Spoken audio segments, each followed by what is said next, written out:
একটা সুন্দর সবুজ জঙ্গলে থাকতো একটা চঞ্চল খরগোশ আর একটা শান্ত কচ্ছপ।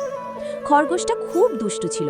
সে সব সময় লাফালাফি করে বলতো, আমি সবার চেয়ে দ্রুত, কেউ আমাকে হারাতে পারবে না।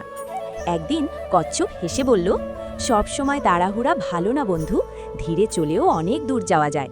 খরগোশ হেসে বলল, তাহলে চলো দৌড় প্রতিযোগিতা করি। সব প্রাণী জড়ো হলো। প্রতিযোগিতা শুরু হতেই খরগোশ দৌড়ে অনেক দূর এগিয়ে গেল। সে ভাবল, কচ্ছপ তো অনেক পিছিয়ে, একটু ঘুমিয়ে নেই।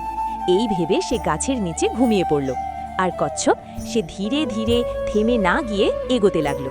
টুপ টুপ টুপ। কিছুক্ষণ পর খরগোশ ঘুম থেকে উঠে দেখে কচ্ছপ ফিনিশ লাইনের একদম কাছে।